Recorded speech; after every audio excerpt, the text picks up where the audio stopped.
Chicago, Chicago, that toddling town.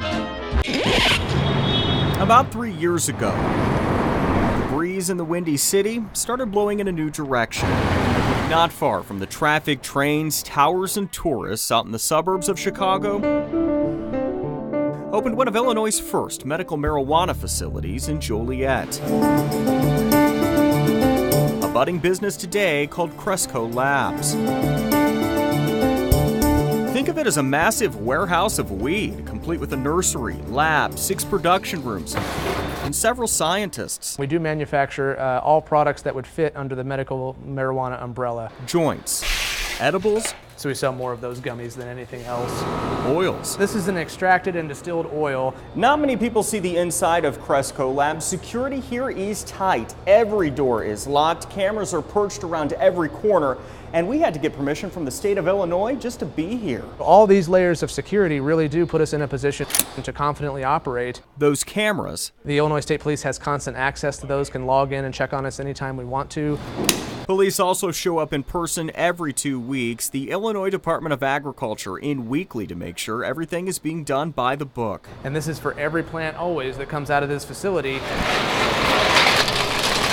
Each plant gets its own barcode, allowing inspectors to keep tabs on it from the beginning until it's sitting on a shelf. All of our product does currently end up in dispensaries. The greenhouse in neighboring Morris, one of 54 dispensaries in the state. We see quite a few people every single day. Patients with conditions like cancer, glaucoma, and PTSD.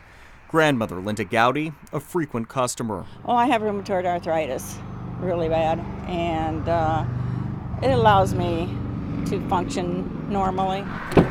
Simple tasks like closing the car door were tough before. Today I bought pills. That buy didn't come without a lot of green out of pocket.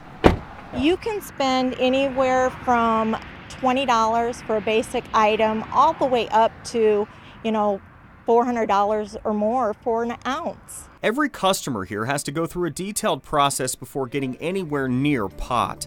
A doctor diagnoses a patient, sends that information to the Illinois Department of Public Health, and then a cannabis card can be issued. They're wanting something that will still give them the relief but isn't going to affect their health in other ways. Illinois is one of 29 states coast to coast in the U.S. with growing medical marijuana programs.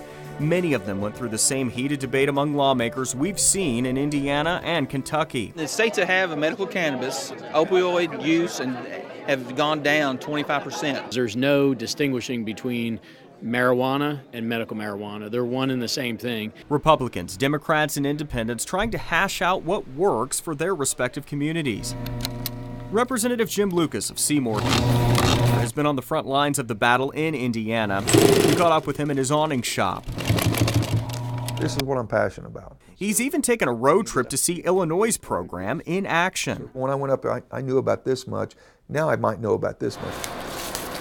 Lucas says a similar model using secure factories and dispensaries could work in his state. He'd also like to make some tweaks, making medical cannabis more affordable and allowing users to grow a limited amount of weed on their own. Why couldn't they grow their own? It's a simple process. There's tons of information out there, especially with the internet and technology. Lawmakers in the Indiana House voted unanimously to do a summer study on medical marijuana. For Lucas, that's progress. The biggest obstacles that we have to overcome are stigma and ignorance. The reality is, turning over a new leaf with facilities like these in Indiana could still be years down the road. 5 years from now, is medical marijuana in the state of Indiana? Yes, and you're being generous, because I'm just going to ramp it up more and more and more. I'm either going to wear people down or there's going to be an all-out brawl, but it's coming.